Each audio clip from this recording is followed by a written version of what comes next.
Yeah, we are good. Yes. All right. Yeah. Thanks a lot, everyone, for joining us today.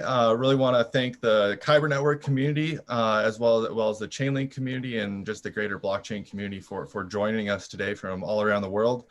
Really excited to have Sunny Jain, the head of product at Kyber Network, as well as Shane Hong, the marketing director at Kyber Network, joining us today.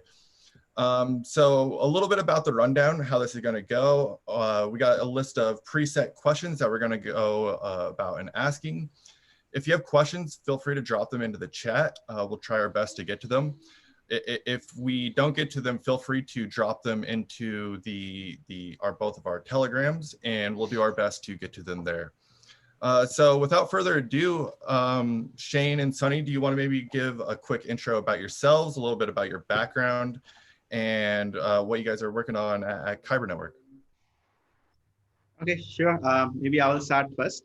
So first of all, thanks, Kinan, for inviting us here. I mean, it's been, so this is my first video AMA. I've been mostly either on the live physical events or via the Telegram chat. So very excited about it. So I'm right now head of product at Kyber Network. Prior to this, so most of my experience has been around product management and UI UX optimization. So and that's exactly what I do at Kyber Network. Prior to Kyber Network, I was working with Apple and Lazada. So those people who are not aware, Lazada is like kind of Amazon of Southeast Asia. It was eventually acquired by Alibaba. So there I was working with Alipay to push their payments across Southeast Asia. So my experience has been out and out in fintech and product management, developing and launching products. Right now at Kyber Network, so we have a product called KyberSwap. It's a decentralized exchange that is using Kyber Network as its backend. So it's one of the one of the most used decentralized exchange in the world. So I'm heading the product there. I work with, so we have a big team based in Vietnam. So, and I've been working on this since I joined Kyber Network for the last, I've been with Kyber Network for the last 2 years. Awesome. Yeah, thanks for sharing. I was telling Shane earlier, you know, I think KyberSwap is one of the first DeFi products you can say that I ever used, and I just love your UX and user experience and user interface, and it's just so easy to use. So definitely big props to you and everything that you're working on. It's really I hope you're still using it. I mean, so just to our viewers, like if you are looking for a place to, let's say, so to put a link token on your portfolio, KyberSwap is one of the best place to get the rates. I mean, one of the best rate. It is one of the top traded token on KyberSwap, mainly on the buy side. People buy it a lot. Cool. Yeah, we'll drop these links in after the video's finished. Shane, do you want to maybe introduce yourself a bit and what you're working on? Yeah, just do a quick introduction. First of all, thank you again for inviting us here. So I'm Shane. I help with the marketing side of things at Kyber. So I mean, we are a startup. So we actually, I mean, like all of us have to wear actually many hats at the office. And apart from marketing, I'm also helping with the communications and the community side of things. So we have about close to 200,000 in total community members and developers working with Kyber in all different channels. And a lot of what I do is helping to manage the community, engaging with them and helping to kind of educate them about what's going on at Kyber, what are the new updates, what they should discuss with regards to our new governance proposals. So previously, before I joined Kyber, I was also working in marketing, but in a totally different industry. I was in a German company called Villarreal and Bock, and it's like a really old school company, right? It's a 270 plus year history. So it's very different from how it's like at a startup. But that experience has been very interesting in trying to kind of marry traditional, real typical marketing techniques with how it's like in the crypto space, right? Where there are a lot of memes, there are a lot of viral GIFs and content that, yeah, it was something new for me when I joined Kyber, but I've gotten used to it. I think for Chainlink, the Chainlink community and the Kyber community both love this kind of content. So I've been enjoying myself working in the crypto space, and I work very closely with Sunny on both KyberSwap and Kyber Network. Well, yeah, thanks for sharing. Yeah, I know like taking like startup experience from my past has definitely like helped with like just everything in crypto, man. It moves so fast. It's crazy. Cool. So yeah, maybe Sunny, if you want to maybe just explain a little bit about how KyberSwap works, and then maybe how you're utilizing Chainlink decentralized oracles into your platform. Sure. So basically, KyberSwap available at kyberswap.com. We also have mobile apps available, Android and iOS, both official. So it's pretty simple. I would say like there are like 3 steps that I normally say that you connect your wallet, you choose your tokens, and you click swap. That's it, right? So there is no nothing else required, and we don't have any such limitation on how much you can trade, as much as you want. We are decentralized, so there's no deposit, no withdrawal. There is no even I would say like no KYC requirement as well. So you're like totally free. And so one of the key thing, right? So when we were and like if I want to talk about KyberSwap, right? So we have processed over 500 million worth of trading volume in this year. On an average, we transact 1 swap per minute. And that's pretty high compared to if you look at the crypto average. So, I mean, that's how big we have become. The scale is very high. So one of the things that when people swap, right, we show to the user the slippage. So those people who are familiar with DEX would understand what slippage is. For those who do not understand, let me explain. Slippage is basically if you are doing a swap, let's say 200 ETH to Link. Okay, so then we show that because your size of the trade is so big, the average price you will get probably will not be the same as what we show to you. So there would be some slippage because of the trade size. So the impact on the price because of trade size. So if we show you like, 200 ETH to Link, the slippage would be 0.01%. That's very minimal. So user will go through.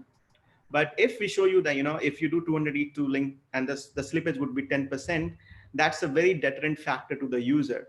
And we think that we need to show it to the user. We can never be 100% accurate, but we try to be as accurate as possible. So as you can see, right, showing high slippage can actually be a deterrent to the conversion of the user when he is swapping. So we have seen, right, if we show high slippage, we were seeing customer drop off. They were not choosing to proceed with the swap. So that's why, and one of the key thing, right, when we show slippage, what's the reference price we take, right? So if we show you your net average price after the swap would be 100, but it's 100 is less than 10% of the average price. So what should be the average price? So that reference price, that reference data was the critical for us. So when we were looking at different options, we wanted something like very reliable, very easy to integrate with, and something that doesn't require so many resources. So we look at, actually, we took almost a month to evaluate different situations. So we look at first like off-chain data. So, even though it is possible, right? So we wanted, let's say, we take the price feed from different exchanges, both centralized and decentralized, average the price and use that as a reference price to show the slippage. But I mean, even though this was technically possible, it has 2 or 3 issues. One of them, it was resource heavy, technically very challenging to bring off-chain data to on-chain. And I mean, even if we do that, we still need some resources to take care of it, and because everything did depend on this one. The second, we look at on-chain, right? We were looking at if we can find a service that can give us that reference data, so it solves our problem. So we look at several options. Of course, Chainlink was our obvious choice because it's big, it's reliable. And to be honest, I mean, even though we took almost a month to decide on that, it took us almost like 1 or 2 days to integrate with Chainlink. It was super simple. It has been working extremely reliable on that one. So, and the third is it has 0 cost of maintenance. Like we just integrate once and we have like completely forgotten about it. And even when I look at the impact on our business, I see the customer conversion has improved by almost 10%. Wow. That's the impact, I mean, so we use, at least on KyberSwap, we use Chainlink for a reference data, and that we use that, and because it's so reliable, and Kyber is known to give the best rate. So slippage is always very less, and so the users are happy, we are happy, zero cost. It's like, I think it's a win-win situation. We are very happy to use Chainlink. Awesome. Yeah. That's very interesting. And I know there's been like a lot of questions about, you make this decision and there's a lot of technical debt that goes into either building your own or thinking about, integrating something like Chainlink. And then like, how long does that integration actually like take itself? And people don't realize, it's like, it's a little bit of work, but it's easy to get done and able to get started. One Sorry, question, before we jump deeper into KyberSwap, just wanted to expound a little bit about Kyber Network as well. So Kyber is actually an on-chain liquidity protocol, which aggregates different liquidity sources in order to provide the best available rates among those sources. And this protocol is permissionless, meaning any other dApps that need like liquidity, they need token swaps within their platform, they can integrate Kyber for their needs. And KyberSwap is just one out of 100 over different dApps that are actually using Kyber at the moment. We don't have like specific research on this, but we believe we are the most integrated DeFi protocol at the moment. Last year, Binance actually did a research on the most used protocols in DeFi, and Kyber's actually came up top. And we hope to also, educate more developers and dApps in the space about what Kyber can offer for them in terms of their liquidity needs. So yeah, sorry to cut in, Sunny. Just wanted to highlight the difference between Kyber Network and KyberSwap, because people tend to, confuse between the two. 100%. No, I think that brings up a really good point. And what are some of your favorite, like either hackathon projects that you've seen people built within Kyber Network, or just other integrations that have utilized Kyber Network itself? Oh, a very famous one in the space, actually two very famous ones recently are KyberSwap and 1inch. Last year we did a hackathon, DeFi hackathon, and the winner, which was called DeFi Zap then, now called Zapify, they were the champions for a hackathon, and they went on to get a grant from Meta Cartel as well. And now they are one of the very popular dApps that are actually composing different DeFi protocols together to make it easier for users. I think another dApp that won one of our bounties in our hackathon is called Gelato Finance. They were also a grantee from Meta Cartel. So I think Sunny has some examples like No and InstaDApp from India. Sunny, you want to share? Yeah, so we have two very famous success stories from India. So if you have today your viewers from India, so InstaDApp was, I think they were the winner of the first ETH India hackathon, and they built a dApp, a decentralized exchange using Kyber Network at the back end, very much like KyberSwap. And then they eventually go on from there to build up InstaDApp. They use Kyber Network specifically for liquidation, and I think a lot of like a big swaps from ETH to stable coins. So I mean, they got funding from Coinbase and several other big VCs from US. They got 2 million funding, and InstaDApp, I mean, everybody knows about it. It's pretty hit now. Then the second one is Nuo Network. Nuo is they started as a margin trading platform. They also were using Kyber specifically for liquidation purpose. The reason is that Kyber can handle very big trades seamlessly from a decentralized exchange perspective. So like I can tell you, like in last month, the biggest trade that we handled was 1200 ETH in a single transaction. And with like a slip is less than 1%. So that was like one of the big things that we did. So Nuo Network was using us. So Nuo got funding from Sequoia to build a digibank specifically for US market. I think it's still in progress. So these are the two successful stories. And later on, if you have developers who are looking to how to build with Kyber Network, I can guide them. They're like, we have a very systematic process in which we can guide them. If they're new to blockchain, we can tell them like how to start getting into blockchain and Ethereum and eventually go to the smart contract level. So yeah, so these are some of the success stories that we have with Kyber. Yeah, I have a couple I want to add. So actually more than a couple. That there are a lot of good examples actually, but I just wanted to highlight a few. So most people in crypto, they need like a wallet, a crypto wallet to kind of store their funds or to trade. And some of the most popular crypto wallets out there, like Trust, Engine, Argent, Edu, Pillar, they all have integrated Kyber natively. Recently, there's an app called DigiFox, which was created by one of the biggest crypto YouTubers called Dash, Nicholas Merton. So he has actually interviewed and reviewed countless of different blockchain projects, and he decided to go with Kyber to integrate Kyber for his dApp, which is called DigiFox, that he launched recently. So yeah, we are like on it, right? There's so many different DeFi dApps in the space that are using Kyber. And I think this is testament to the fact that our protocol is really truly permissionless. It's really easy to integrate.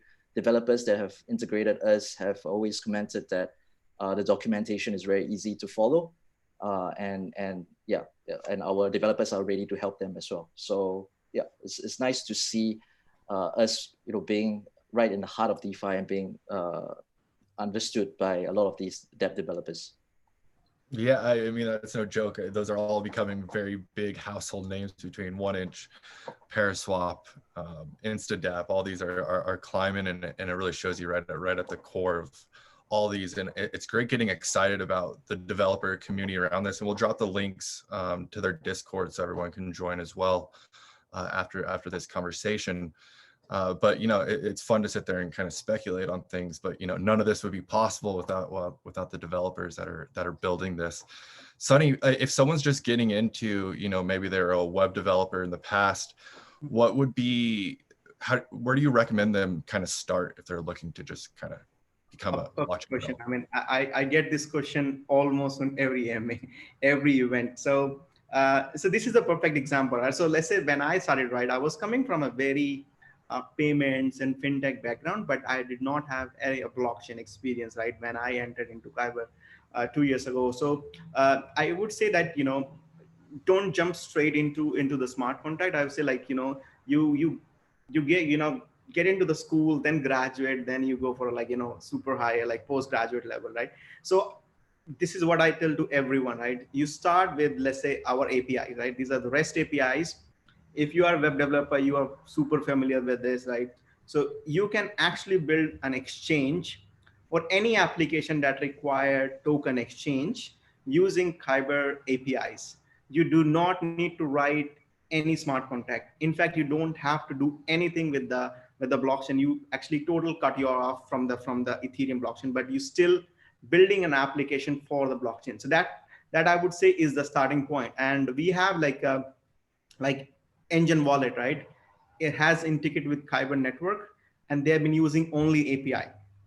They've been using it. It works super successful, scalable. So it's not like a small thing. You can build super successful, highly scalable application using our APIs. The second, once, let's say, you're comfortable with API and you want to go, a level further, right? You can start, use our Java, like any standard JavaScript library, and try to integrate. So what API does is that behind the scene is use a JavaScript library to call a method directly on a blockchain or a smart contract. So you can bypass that API and you can start doing it by yourself. So even when you're using a JavaScript library, you're still not writing a smart contract, but you have gone a level further. You have built your better understanding of how the like Ethereum blockchain work, how the function calling works, the mass around Waze and Ethereum. It can be really overwhelming at start, right? Whatever you have built using API, you can build the same thing using JavaScript libraries, but it's gonna be like you will have better understanding, and probably you can add much more functionality that currently API is not offering. So let's say you do that and you're super comfortable with that. Now I think you would be ready because you have solid understanding of how the transaction on a blockchain works, how everything works, where you would stuck up, and all this thing. So then you can go and start writing, smart contract. That I would think, like, the highest, right? That's the top of it. And then you can do whatever you want to do. But as far as I've seen, right, most of the things you can actually get done by APIs or a smart contract. And I think that this is the same way you can also interact with Chainlink, right? If you want data from them, you can probably using API, or you can just use the JavaScript library. You don't have to write smart contract to use Chainlink. You can actually do it without that also. So I think it has really helped to some people that I have told. I mean, this is how I started. And once you get familiar with it, this is then you start going to that. Cool. Writing smart contract at the very first can be very overwhelming and challenging to some people. I mean, it was to me. Yeah. Yeah. So what product developments, and you mentioned a few just previously, are you most excited about in DeFi, that are both using KyberSwap and Chainlink themselves? Yeah. Wait, before I go to that question, I'd like to add on to what Sunny said earlier. So even for non-developers, going at it to even high level, right? Not even to the smart contract or to the like coding level. If you are just a web developer, or you just own a website and you want to be able to allow your users to swap tokens on your website or accept token payments for anything you're trying to sell, we have something called a Kyber widget. So you can just go to Kyber.network. You can see a link there at the top. So with the Kyber widget, we have a widget generator where you just key in certain parameters, like which tokens you want to support, what token pair you want to accept for payments for whatever goods or services you're selling. And you just press a button and they generate a HTML source code for you, which you can just copy and paste onto your site. And right there, there's a button where you can actually just click on your site and people can trade tokens. They can pay using different ERC20 tokens for whatever you're selling. So this can be done actually within a few minutes. Like some of the popular gaming sites, for example, BullionX, where they tokenize, they have NFTs which are backed by real gold, made by I think Jesse and Dan. Mm-hmm. They use the Kyber widget. Recently, snx.link, project created by I think Emiliano and Simone, where they actually make it easier for you to actually claim your SNX rewards. They are also using the Kyber widget on their site. So they have told me that they really took a really fast time to actually integrate that. But I mean, they are developers, but as I explained earlier, it's just a matter of keying in the parameters, generating the HTML code, and just inputting it onto your website. That's it, and you can accept token payments. So this is one of the ways where we try to make it easier, even for developers, to get a sense of how Kyber works, and really see it come into effect, like just within a few minutes. Yeah. So I think you mentioned one there too, with like BullionX and NFTs, and they're using Chainlink VRF. Sunny, what are you most excited about in DeFi features that are being used, that are utilizing Chainlink and Kyber? I think so some of my favorite projects, like one of them is Synthetics. I think they use Chainlink. So I mean, I just give a very practical example, right? So I'm based in Singapore, right? So even though for me it's really easy to go and trade in US market, but the trading fees and all the hassle of different working hours and everything is such pain, right? So what Synthetics is that what they plan to have is synthetic assets. Like, I want to trade like Apple stocks on a blockchain, right? And that really excites me. I think that's a really amazing use case, right? And that is, I think, in a way is the very best use case of Chainlink.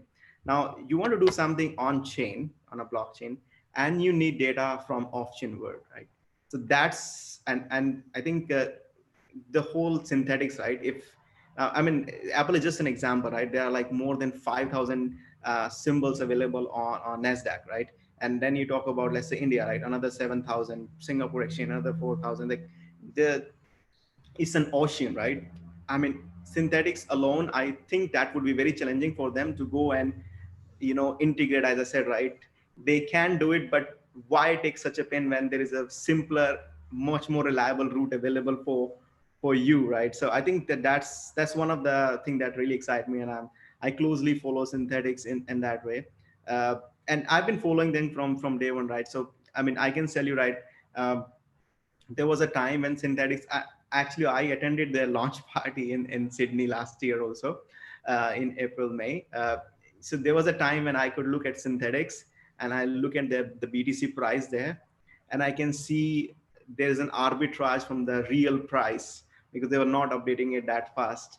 And I think a lot of people took advantage of that also. But now when I see after they integrate with Chainlink, it's as live as it can be, right? So it's pretty good. I mean, that's that.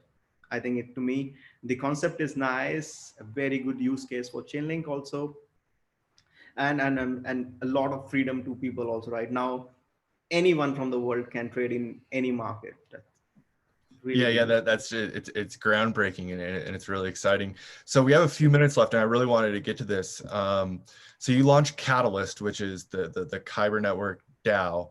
I want to get into, you know, what really excites you about DAOs, and then maybe if you can explain a little bit about what Katalyst is and what the Kyber DAO is. Sure. So Katalyst is what we call our recent protocol upgrade. It was just a play on the word catalyst, changing the C to K, just to fit the Kyber theme. And what this protocol entailed was we are now allowing dApps to actually set their own business model. So previously, they only could get a fixed fee if they integrated Kyber, and this fee comes from part of the fees paid by the liquidity providers. But right now, they are able to set their own customized fee up to them on top of the integration. And this gives them a lot of flexibility because you know, dApps, they need to be sustainable, right? They need to run a business of their own. If they choose to, they can charge no fees, but there are certain dApps which want to, and we want just to give everyone this option. So this is one of the major things that came with Katalyst. Another thing is previously, our reserves, our liquidity providers on Kyber, they actually need to hold KNC as part of the fees that they have to pay every time a trade occurs through their reserve. What we did with Katalyst was to just remove this entirely. So they reserves, when they want to provide liquidity on Kyber, they no longer actually need to hold any KNC, which removes a very major friction point for them. Apart from that, we also have we also launched a KyberDAO, which is a decentralized governance platform, and all KNC holders now have the opportunity to actually stake their tokens on the DAO, and they're eligible to actually vote on certain proposals, on certain decisions that will affect kind of the direction, the development of the entire protocol. So this kind of empowers every KNC holder to actually have an actual stake on Kyber, to actually have an incentive to make sure Kyber does well. And in return for their efforts, in return for participating in governance, KNC holders actually can get rewards in ETH in return. So recently we just concluded our first voting phase, what we call an epoch, so epoch 1. And we had our first proposal that went live as well. We had about 2,580 voters and 57 million KNC staked so far, which is about 85 million USD on the blockchain smart contract, staking smart contract. So I think at least within the Ethereum DeFi space, so far this is either one of the largest or even the largest participation rate that we have seen in the space. And yeah, it's really heartening to see that, because a lot of the months of hard work that the whole team put in since last year, November, when we first announced Katalyst, finally come to fruition. And we are seeing that, on-chain governance is actually doable. Voter participation, incentivizing increase in voter participation is something that a lot of DAO projects, a lot of people that are working on DAOs, they're trying to solve and address. And Kyber, at least, in our unique example for our community, we have shown that this is possible.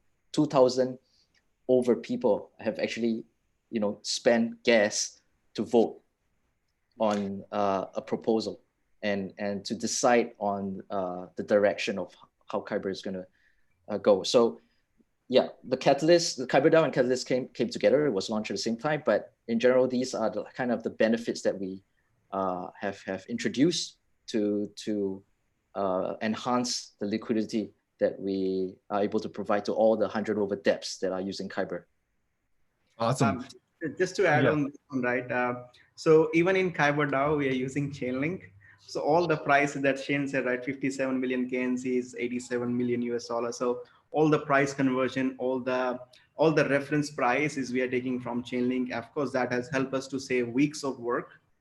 I mean, because we took our experience from KyberSwap, it took us like few days just to do all the things. So yeah, I mean, just to let you know, right, even for KyberSwap and KyberDAO, we are using Chainlink as our exclusive pricing source. One more thing as well. So as part of the DAO proposals, when there are trading fees that are collected, part of it are actually burned, right? So the fees are collected in ETH. So these ETH would be used to purchase KNC, and the KNC will be burned. So this is just one of the tokens utility. There's a deflationary element to it. So during this burning process, we actually use Chainlink for this token pair price fee, like Sunny mentioned. So yeah, forgot to add that earlier. Yeah, that's really exciting and super impressive about many people voting. I think that's like a big challenge with a lot of people that are creating DAOs and decentralized governance models. It's like, all right, how do I get people to actually vote on these things? People are maybe a little more speculative. Do you have like one piece of advice for anyone that's starting a DAO, how to like get this kind of involvement that you guys have seen this success? I would say you have to kind of reconcile both the off-chain and on-chain elements of running a DAO, running a community in general.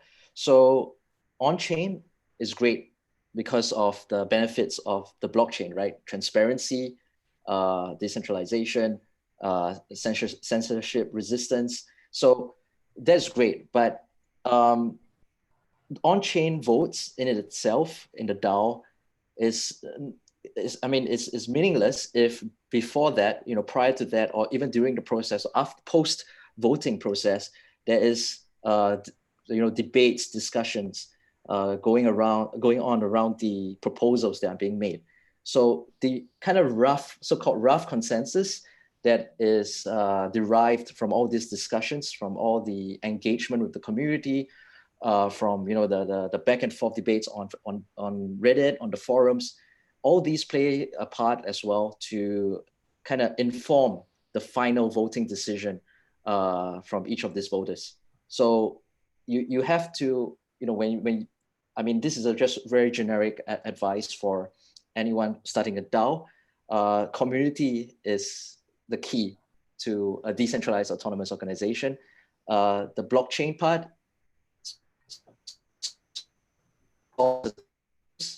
and makes certain things much more efficient or much more transparent. But the heart of the DAO is still the community, still the humans behind the machine. So yeah, this is just one piece of advice that I can share based on our own experience. I can give some points from the product perspective because I was guiding the product, kyber.org, at which our Kyber DAO is available. So in my opinion, I've used several DAO before. They're very complicated to design from a product perspective.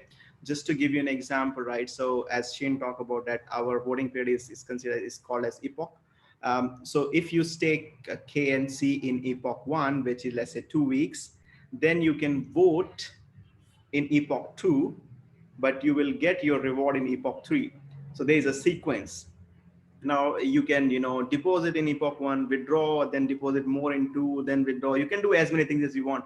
So this is one thing that we saw that, we actually, before we start getting into the product, we map all the user journey. This is what the user want to do, what not to do, this and that. And this can be really confusing. So there are two things that we focus a lot when we were designing kyber.org is, I call it call to action. So on every page, we try to give only one button that you can click. So call to action is only one. So even if you are lost or you don't know, right, you know there's only one place to click. So you will click there. And then we use a very refined messaging to guide you. Okay, so this is the first step. You are staking, right? When you stake, okay, now you have staked, but you will be able to vote in the next epoch, and you must vote to get your reward. So when you are voting, right, then we say, okay, now you have voted successfully, then you wait for the next epoch to claim your reward. When you're claiming your reward, now you're claiming your reward, this much ETH you will get. So these kind of messaging we have focused a lot. We have, no way we are perfect, we are still improving.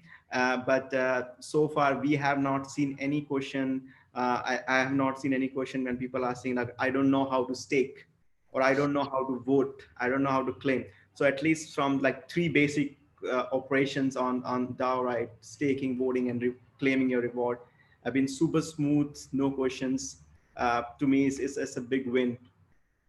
Yeah, I think your design choices and user experience of just how you just go about creating all your products speak volumes for the amount of success that you have, and excited to see it continue. So I think that wraps up our Q&A today. Sunny and Shane, I really want to thank you for joining us. I know it's getting late where you are, and very grateful for your time. Is there any one last thing that we might have missed that you want to say? No, I mean, I'm okay. I mean, you have asked a really interesting question. I was super excited. And do share me with the wallpaper that you have behind you. I would like to download it. Yeah, and I mean, this was my first video AMA. I mean, I really enjoyed it. And really nice questions that you have asked. Yep, same here. I really enjoyed this virtual fireside chat, and glad to be able to share more about how Kyber is using Chainlink and KyberSwap and KyberDAO, and hope that there will be more updates about how we can work together in the future. I think I mean, the Chainlink community knows Rory very well.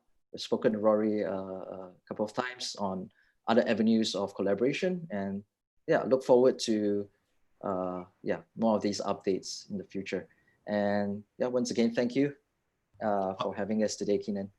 Yeah. Thanks a lot. And then for everyone else tuning in, make sure to subscribe for whenever we go live or post new videos. You'll get a notification, as well as Kyber Network will be speaking at Smart Contract Virtual Summit. It'll be August 28th and 29th. We'll drop all the links to join our communities, as well as to get your complimentary ticket for Smart Contract Summit in the description below. It should be updated in a few hours. And yeah, really looking forward to it. And thank you guys both for joining us. Thank you, Keenan. Thank you.